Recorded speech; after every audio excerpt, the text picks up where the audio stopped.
Well, good morning, everyone, and thank you for joining us this morning as we discuss marketing plans in the whiplash of 2024. As a quick reminder, all attendees are muted and videos are shut off. However, we'd love for you to engage with our presenters today by using that chat feature found at the bottom of your screen. You can either find it by clicking those three dots if you're on a mobile device or by selecting chat if you're joining from a computer. Before we begin, I'd like to introduce our experts on the call today. David Widmar and Dr. Brent Gloy, co-founders of the Agricultural Economic Insights, and our very own Eric Hess, Senior Financial Officer here at Farm Credit Mid-America. With significant lending experience, as well as his experience managing his own farming operation, Eric will discuss on the backside of the webinar some of the best practices that he's seen work in the volatile markets and the times of uncertainty that many of us are facing. As a reminder, this webinar is intended for informational purposes only and is not for public or media consumption. Any opinions expressed by the presenters are their own and do not necessarily reflect those of Farm Credit Mid-America. With that being said, we will record this webinar and send it out to all the registered guests. So if you're joining us on the backside of the recording, thanks for joining, and we will be sure to answer questions as we get to the backside of the webinar. So please do send those through the chat so that we can make sure we get those answered. And with that, David and Brent, I'll have you guys take it away. Thank you, Mike. It is great to be here this morning, and excuse me, still a little early here in Nebraska. I'm in Mountain Time, so anyway, it's great to be here and talk about marketing plans and a little bit of whiplash, because the reality is that our commodity situation is quite a bit different, and price situation quite a bit different than it was just a few years ago, and we've kind of gone from really, really good times to a little bit tougher times, and I think that's best illustrated with this chart that David and I prepare on the cost of production, and this is for corn for the Heartland region, which is kind of the central corn belt, central to most of the people watching, I think, would probably be in this region, or your costs are going to be pretty close to what you would see here. And what we show is the orange are variable expenses and non-family labor. So those are the cash costs that kind of you put out the door every year to grow a crop. Then the gray is the cost of land, what it costs to, say, rent a farm. And then the yellow are non-cash expenses, things like depreciation, other unpaid family labor, those kinds of things that you might see in your cost of production. The blue line then is the price. And what we see is that over time, this varies all over the place. But in 21, if you go back to 2021, I don't know where my little tool is, so I have to ask. If we go back to, there we go. If we go back to 2021, 22, we saw a huge gap between the cost of production and market prices. Those are times of tremendous profitability. That really doesn't happen very often, because honestly, these are economic costs. And anytime we make economic profits, we're doing very well. So what has people concerned in 2024? Well, our costs are actually coming down. We're projecting a slight decrease in the cost of production. I think the biggest driver of that is fertilizer costs. But the other thing that we're projecting, and this is based on where futures markets are today, is that the prices that farmers will receive will fall quite a bit. And what we see is that price bar ends up below the total cost of production. And that is a time of what we would call contraction. Now, it's not terrible, because if we look back through time, what we see is that more often than not, our prices are kind of right around production. We've got cost of production. That kind of happened in 2020, 2019, 2018, 2017. Now, I will say 15 and 16, I think, are a little bit different, because those are years where we didn't cover hardly any of the non-cash expenses. And so, if you were paying cash rent, there was very little left over at the end of the year to cover your depreciation and non-cash expenses. That being said, it's like hitting that wall at 50 miles an hour. We're cruising along making really good profits, and now it's starting to look like it's not going to be quite as profitable this year.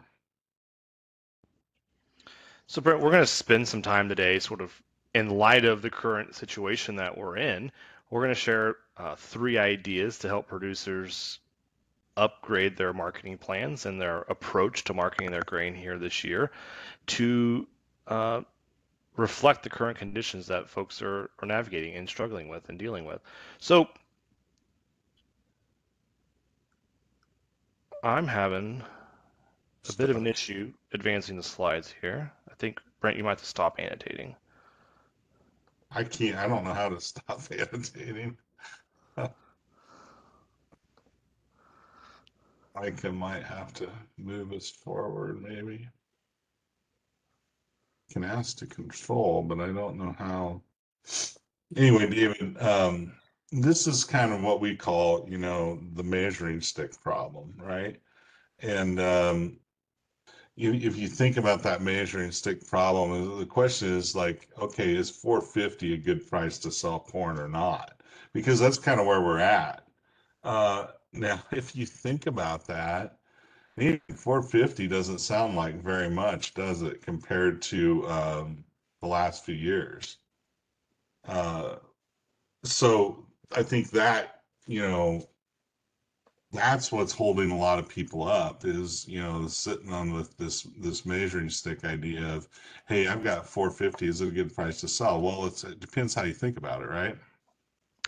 Yeah, and oftentimes without context, we're going to just revert back to the hindsight bias. And this hindsight bias tells us we sort of review things by what we've recently observed, and this cuts kind of a couple ways. One is we're saying, well, is 450 good? Well, we were here at $6 a couple years ago. That's a better price. The other thing that hindsight bias really traps our thinking with is we're left to grade ourselves, and we're going to talk a little bit about this in the next slide. We're just left to grade ourselves or where the market goes in the next few weeks or the next few months. And so I got a little bit of a theoretical question to challenge your thinking with is which is more attainable? Thinking about your role as a farm manager, which one's a little more easier for you to get a handle on? Is it getting consistently getting the highest price, or is it consistently selling your bushels at a profit? And you can just think about this. Well, what does it mean to be getting the highest price? That's a little bit of a vague, unbounded context. You can think about this. Well, I want to store my grain for a year or 18 months, or maybe I'll just store it indefinitely until I can get the highest possible price. There's really never an outcome. It's sort of an unbounded question. But in reality, oftentimes what most of us are trying to do is get this highest price, but there are a lot of constraints. We have to make cash flows and we have to eventually generate revenue. So this idea of if we switch the question to how can I make sure I'm consistently selling bushels at profitable levels, and how many times throughout your career can you do that? How many of the bushels throughout your career can you market at a profit? That could be a really measurable, attainable, trackable metric that you can actually score yourself against as you move throughout your career. So the second piece here, I'm going to pass it over to Brent, is thinking about the outcome of a decision versus the quality of the decision that you make.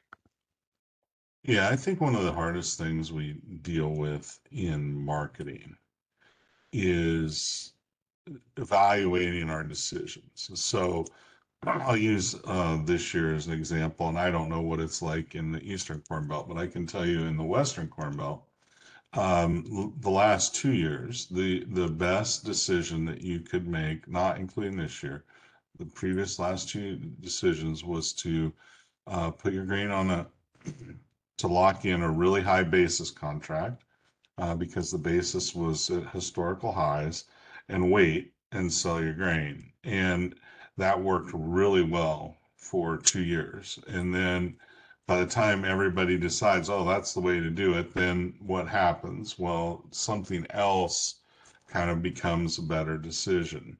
And it doesn't work very well. And it's been very painful to people who did that decision in a big way. And so I think too often, though, we're looking at that decision based on what our outcome was. And if you look at this box, okay, across the top, I have a dimension for the outcome quality of the decision. Was the outcome good or was it bad? And on the horizontal, on the left side of the box, I guess it'd be the vertical, would have decision quality. Did we make a good decision or did we make a bad decision? And one of the things I think that's really important to remember is that we can make a good decision and have a bad outcome. That leads to bad luck. Sometimes we can make a bad decision and have good outcomes. That labeled in that box is dumb luck. Sometimes we make bad decisions and get bad outcome, just desserts, or we make a really good decision and earn a good outcome. But I think the thing that's important for all of us to remember is don't just evaluate your decision based on the quality of the outcome. Okay, base it on the quality of the decision and how did we come to decide whether to sell 450 corn or not. And so I think you want to step into this process and say, what do I hope to achieve in my marketing plan? And what are the prices available? And what decisions are available to me? Now, one of the first things you can do is to start this process by knowing your costs. And so we like to think of it this way. Let's say that today there's a decision point where we have price. There's a price today, and let's just say that's 450 corn, or 450 cash corn. Okay, we're going to have a period of chance or uncertainty that's going to evolve in the future. And that's represented by this kind of box, and then all these different arrows going to possible prices in the future. Those prices could be really high to really low. Okay, but the thing we have to evaluate is selling at today's price a good decision or not? And what David and I like to think about is kind of a red, yellow, green approach. And in this case, I wrote red costs being cash flow costs. So those are the costs that we have to meet in order to pay the bills. And so in my business, I do not want to be short on cash flow costs. Every now and then I can sacrifice kind of not achieving my economic profit, but I really do not want to be short of cash flow costs because those are costs that are really important to meet and put you in a tough financial situation. Now, this is just a made up example here. And what the important thing is for you to figure out what are your cash flow costs per bushel, what are your accounting costs, and what are your economic costs. So economic costs would be kind of the true costs of doing all your business. Accounting is what maybe your record keeping system would spit out, which probably includes tax depreciation instead of economic depreciation, all those other things. But what we want to know is all those costs, because as I've drew them, the cash flow would be at the bottom. Now, some businesses, it would be flipped. Okay, if you have a lot of debt service, you could have really high cash flow costs way above economic costs. It just kind of depends on the situation. And, pick your objective in figuring out which of those costs you want to meet. But I think that's really important. It's a really good way to kind of think about, okay, if I price grain today, what is the outcome going to be, and does that make it a good decision or not? The other thing I like to say is that I think when we think about marketing, too many times I think we end up at kind of the extremes. The mind goes to extreme position of I want to sell it all or I don't want to sell anything. And extreme decisions lead to extreme outcomes. Over time, they probably average out. But if we don't sell any, some years we're going to get the very highest price selling at harvest. Some years you're going to get the very lowest. If you sell it all, some years you might get the highest price. Some years you might, prices might raise higher and you get a much lower price in the future. So I think we want to, in my mind, in your marketing plan, you want to avoid kind of extreme outcomes either way. Give yourself chances to achieve upsides, but also protect yourself from really, really terrible outcomes. So that's just kind of one philosophy on it. So for our third idea here, we're going to talk a little bit about our habits and how we can maybe make some tweaks to our kind of way of doing business to put barriers that prevent us from making bad suboptimal decisions, or remove barriers that help us make better decisions. There's this quote that we found that, successful people are simply those with successful habits. And I think a lot of us maybe have stepped back and said, man, I wish my marketing plan would have been more successful. And it's easy to blame ourselves as the manager and sort of kick ourselves when we're already down. But the idea we want to share here is, how can we, revisit those habits, which are often the cornerstone of a grain marketing plan, or the key pillars of a marketing plan. How can we make some subtle adjustments that are going to help us line up our actions with those activities that we want to move forward with? So we have three ideas here. So first off is spending some time identifying your current processes. What are the tools? What are the methods? What's the timing of the grain sales you've made over the last few years? Are you using futures or options or basis contracts or forward contracts, or you storing it on the farm? Just sort of do an inventory and then step back and say, okay, are there things that are missing? Do I want to add a trading account because I could have maybe taken advantage of a different opportunity in the past if I would have had this trading account, for example? The second one here is identify your pain point. There's an idea here that we all fall victim to getting stuck somewhere in the decision-making process. And for me personally, it's a lot of times I go through the analysis, I spend a whole lot of time doing my homework, and I've identified the right step forward. Maybe I need to call and put in an order to sell corn, and it gets to $4.50, and it's 30,000 bushels, and I need to make that call. But all of a sudden, by the time I get there, I'm just exhausted. I'm tired. It's at the end of the day, and I don't want to make that phone call and talk with that chatty grain buyer because I don't want to hear about his latest hunting escapade, or I don't want to hear about the drama, or maybe I don't want to hear what other producers are doing. Sometimes your local grain buyers, they can be a great resource, but they can also be a hindrance. They can talk you out of things that you had already planned to do. So if you can identify those grain points, pain points. Another one example might be the market tends to rally when there's a lot of uncertainty about the weather. And when there's uncertainty about the national weather, there's uncertainty about your specific crops. And it's also probably in June and July. Maybe you're putting up hay, or you're trying to get your field sprayed, or you're trying to deal with wheat harvest. There's a lot of things going on, and you want to make sure, how can I make it as easy as possible for me to pull the trigger on a decision when I'm busy and the market gives those rewards? So then that gives us to this third step, is removing those barriers. So maybe it's something as easy, after I've identified those pain points, of setting up a way to sell grain online, or maybe it's an online hedging account. So I can just pull that phone out and make that decision really quickly. Or maybe it's talking with my lender about a line of credit so I can get this hedging account working a little bit more efficiently. The second piece here is establish rules of thumb before the fog of decision making sets in.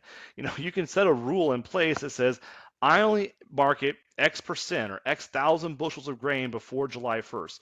You can make that decision here in March 15th, or even as you're planting your crop. You can set these rules of thumb into place, so that way when you see this opportunity to market grain, you're simply pulling the trigger. You're not having to do all this analysis to figure out, well, how confident I am that I can sell these 50,000 bushels of grain. You've already made that decision, and all you have to do then is execute on it.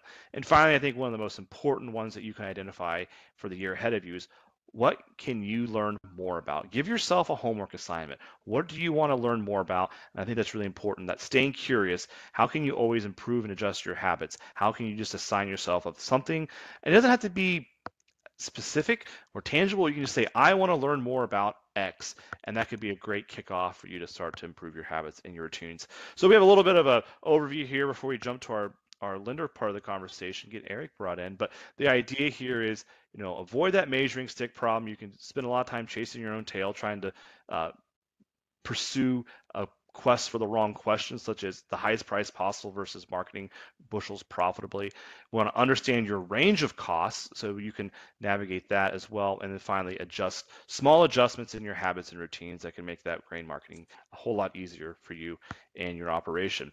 So at this point, it's my pleasure to introduce Eric, and we have a few questions for Eric over the next few minutes. Then, of course, when we hit the 30-minute mark, we'll wrap this up and we'll answer all the questions that you've all been submitting through the Q&A portal. We look forward to that as well. So Eric, tell us a little bit about yourself, and thank you so much for joining us today. Yeah, glad to be here today, guys. So just a little background on me. I've been with Farm Credit since 2008 after I got out of Purdue. Spent about 3.5 years up in Lafayette, Indiana in that office as a financial officer. I think we had a different title at the time then, but still in that same role. Just happened to move back to my hometown area of Corden in 2012, and been here as a financial officer, loan officer since that time. And then outside of Farm Credit, wife, 2 kids, 6th and 4th grade, and raise some grain with my family, a little bit of hay on about 700 acres. So. Well, great. We certainly appreciate those multiple hats that you wear on a daily basis to help us provide some grower level perspective on this topic today. I'm going to ask you the hardest question, I think, first, and this might be the hardest question of the whole day. How do you help producers thinking about marketing their grain when prices aren't at profitable levels? Yeah, so that's never a fun conversation, because when you're having those types of conversation, you're really just having a conversation about how do we hold on till we get back to profitable levels, right? And so to truly profitable levels. So, I think it really starts with, like you guys said, what are the cost of production? Where are you at? If you sell at this level, what does that do to your balance sheet? Specifically, in the early stages of these cycles, like we're in now, I would say, what does it do to working capital? And where does that leave your options as you move forward? If you sell below market or below a profitable level, where does that leave you? Do you still have options? Do you still have a war chest to work from? And that's part of the reason, as I wear my lender hat, why we really push for guys to hold some of that cash, to have a good sizable working capital level to work from. So when we do have these types of time frames, which we always do in production, commodity production businesses, we've got the war chest to work from and move forward.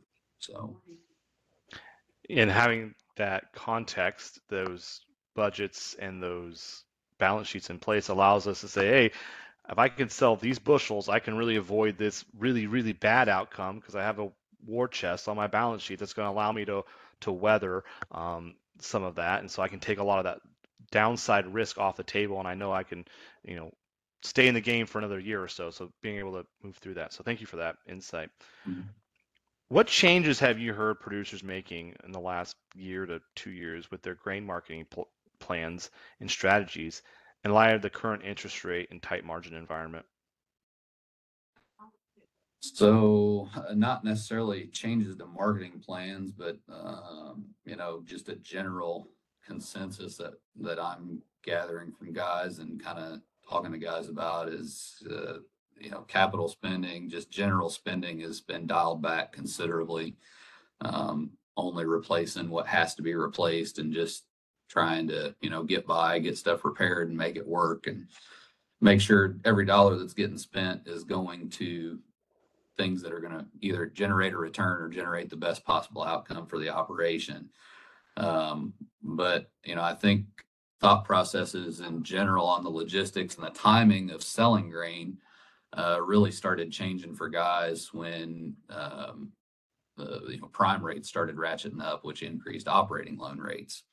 So, there was a long time there where operating money was 3 to 4%, 4.5%, and it was really kind of an afterthought. The cost of carrying that grain was, we're now at 8 to 9% interest rates on operating loan. It becomes a much bigger piece of the puzzle.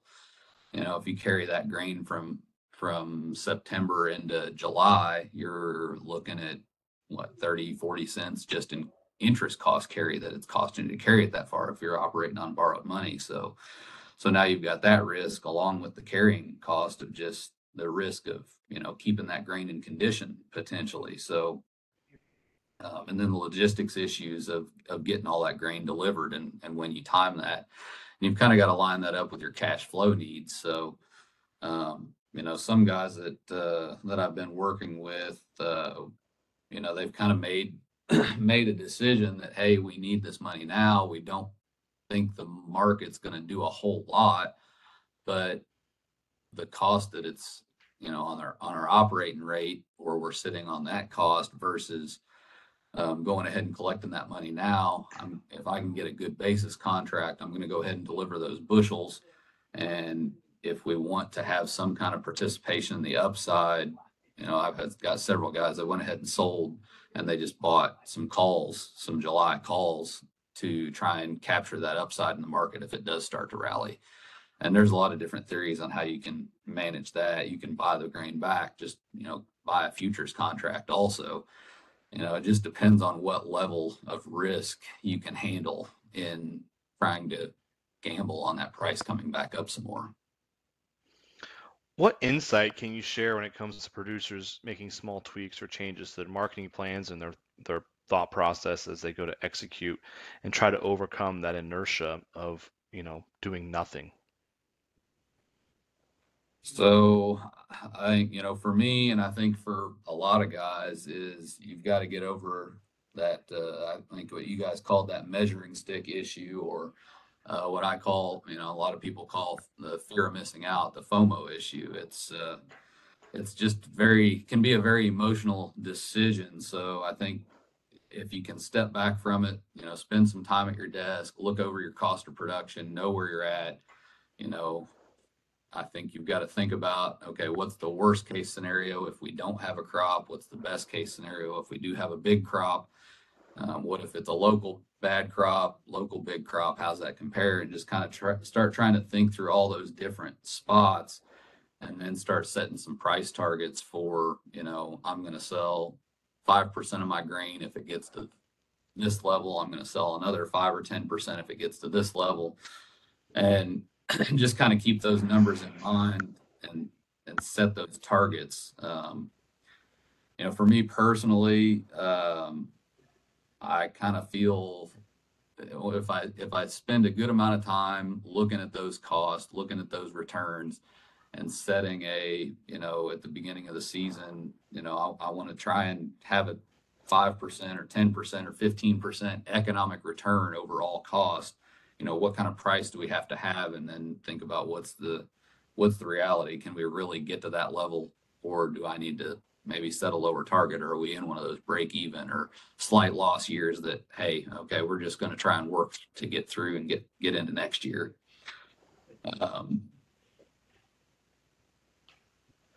Yeah.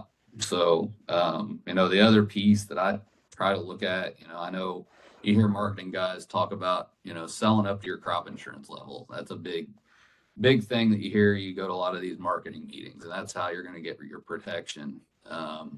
I kind of look at it from a little bit different angle. So for me, I'm going to carry 80% revenue protection on my crops.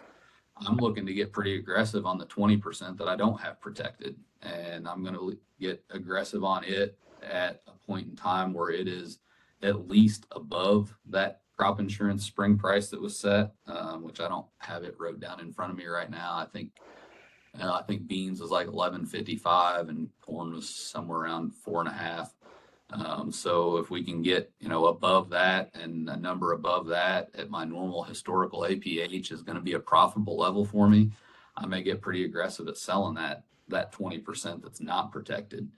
And then from there, it's kind of looking at, okay, what in a typical year, if I'm 20% below, right there at that level where insurance doesn't kick in on production, what kind of number do I need to have, and can we get there or not?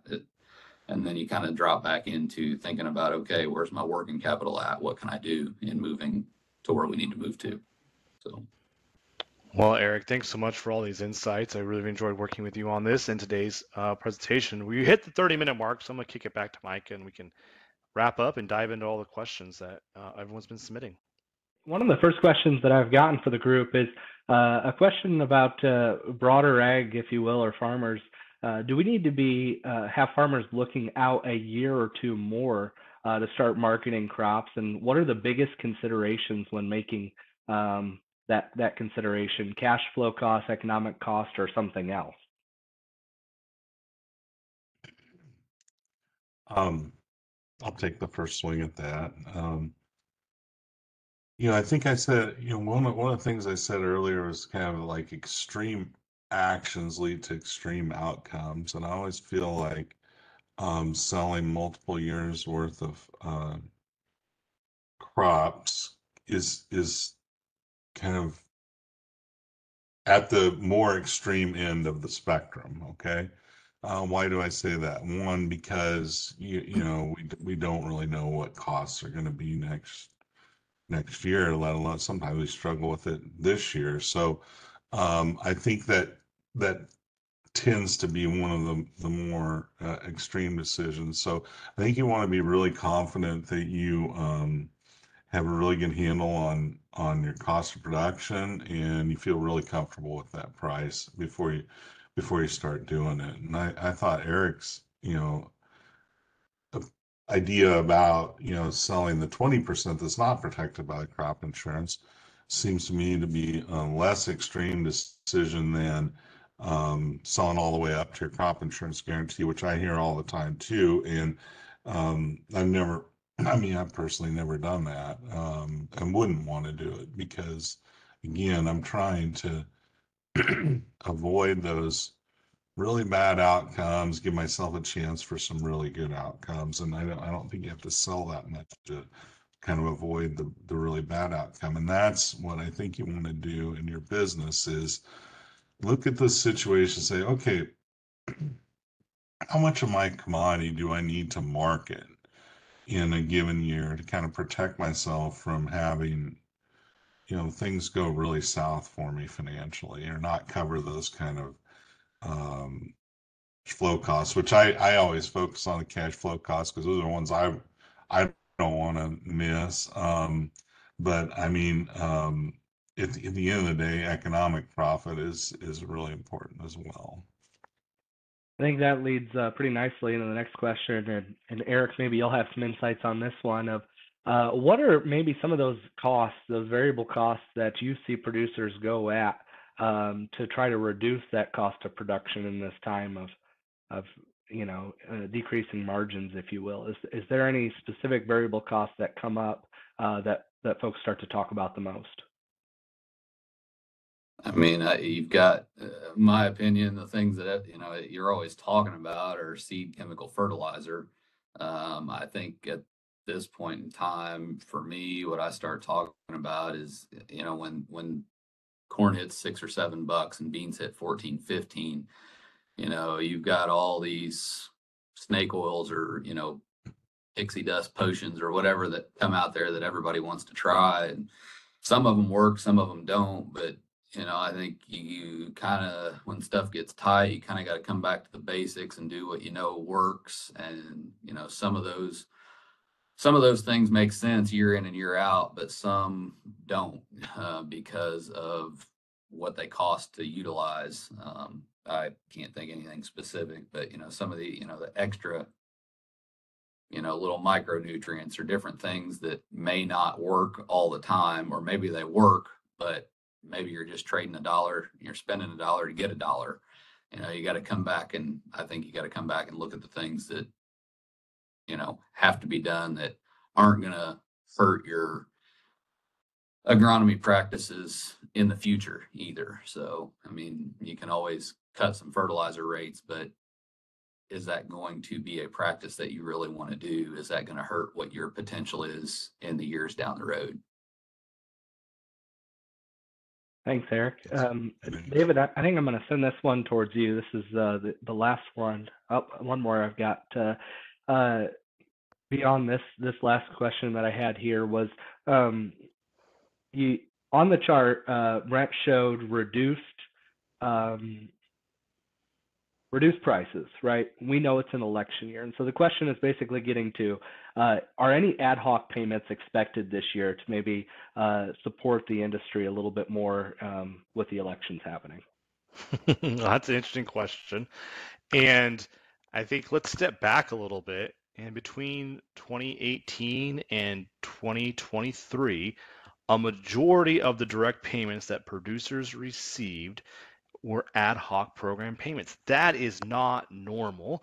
There's always some level of ad hoc government programs out there, but from the trade war to the pandemic and the pandemic recovery, there's just been a whole lot of ad hoc programming. And this is a bit of a speculation. I have no crystal ball on what's going on in DC. Generally speaking, politicians can agree to spend more money, but I think right now, when we look at the situation in the House, they're struggling to get legislation through the door, and it's going to take a literal act of Congress for them to find the money to spend. Now, maybe there's some CCC funds the USDA could work through, but I don't think producers should be planning on an ad hoc government program to be able to help their financial situation here in 24. There might be payments that they receive in the fall of 2024 from the ARC and PLC program based on 2023 production. You could review that, look at your production, look at the commodity prices, see if you are able to potentially trigger a payment. But unfortunately, I think we're entering this part of our business career where the government seems to be less interested and less willing to provide those ad hoc programs to agriculture. And then, Brent, can you elaborate on the slide talking about your economic accounting and cash flow cost, explaining the differences between those and maybe just a touch more detail over on slide 5? Yeah, I'm sorry about that. I was thinking about that as we went through it. I didn't really define those very well. So one of the standard kind of pat advices that people give when they talk about grain marketing is, well, you got to know your costs. And that always annoys me because I always say, well, what costs are you talking about? And like that, costs is not a single definition. There's all kinds of ways we can think about costs. And so I like to think about 3 different categories. Let's start with probably the easiest one for everybody, and that would be the accounting costs. The accounting costs are kind of the cost of production that you're going to get out of your accounting package that you have, you keep your records with. Now, that's a cost of production number. One of the challenges with it is the way your accounting package handles depreciation and things like that could be very different. Maybe the way you do your accounting varies from year to year, and you don't make accrual adjustments and all that kind of stuff. So there can be problems with that number, but that is a number that I think most people that are on this webinar can produce, and that's your accounting cost of production. Now, the other one, the green line on that chart, was economic costs. And those are kind of what, as economists, David and I would say are the true cost of production. If you look at that slide that we started the presentation with, we said this is your cost of production per bushel. And that included kind of all the variable costs of production that you use, fertilizer, seed, chemical, all that kind of stuff. We included charge for the land, whether you own it or not. So if you rent it, then, a land rent. But if you own land, we would put a charge in against that land because it's an asset you own and it's got to earn a return. So we put an opportunity cost on it. And then we would put opportunity costs on for your time and in a true measure of economic depreciation. That number is not one you can just punch a button in your computer and it'll pop out. It doesn't work that way. So you have to do some time figuring that. And then the third one, what I said, I think is most critical for most of us in the short term is cash flow cost. And the cash flow costs are just, okay, how much cash flow going out do you have per year, per bushel? And what's that number? I mean, how much money do you need coming into your business to pay the money you got going out for seed, chemical fertilizer, um, those kinds of things, plus interest costs, plus your principal payment obligations. So that's where I said, if you have a lot of debt, that cash flow cost number can be quite high. So I think we want to know all of those in our business. And I think you want to develop your marketing targets around those cost numbers, depending on which is, more critical to you and your operation. And I can't answer that for every individual person, but that's just a way to think about it. Did that make sense, Micah? It did, yeah. And I think the thing that I would add, Brent, to that is that leaning on your accountant, your CPA, is really important, because we have no expectation that these folks are doing this all on their own. This gets into pretty in-depth accounting practices. And so oftentimes you'll hear us, AEI and Farm Credit together, talk about the importance of building out your board of directors or your team. This slide is a prime example of why that's so critical, because your accountant, your CPA should be helping you with creating those reports to help make informed decisions. Well, and two, I think you're on the cash flow side, your financial services officer, lending expert can help you with those numbers as well. And it's a good time to just have an engagement with them and sit down and talk with them about that to kind of get those numbers figured out and top of mind, because they monitor that fairly closely. That was the other thing that Eric and I talked about when we were setting this webinar up, was that our financial officers do have a resource to be able to help support the cash flow piece, an Excel tool that is a monthly cash flow break-even analysis tool. And so we would encourage you to reach out to your local office. As always, use them as a resource, and tell that financial officer that you want to have that discussion and build that tool out, so that you could start to look at maybe some of those variable costs that are hitting your bottom line that you can address, and also start to understand where do you actually need income to be able to pay your debts throughout the 12-month period. And so if that is something that interests you and you want to dig into those ratios just a little bit more, reach out to your local office and they'll be happy to help you out and get you set up with that. So with that, I want to thank everybody so much for joining us today. This webinar is recorded and will be sent out to participants later this week. And so just want to say thank you, and we look forward to seeing you on the next one. Just real quick, I want to tease that we've got an FOMC meeting coming up, a Federal Market Committee meeting coming up, and we're excited to bring David Widmar back with us next week, I believe, to be able to recap that and talk a little bit about what the Fed's got going on. And he's going to have his crystal ball shined up by then to be able to give us some insights. So we hope that you'll join us then. Thank you all.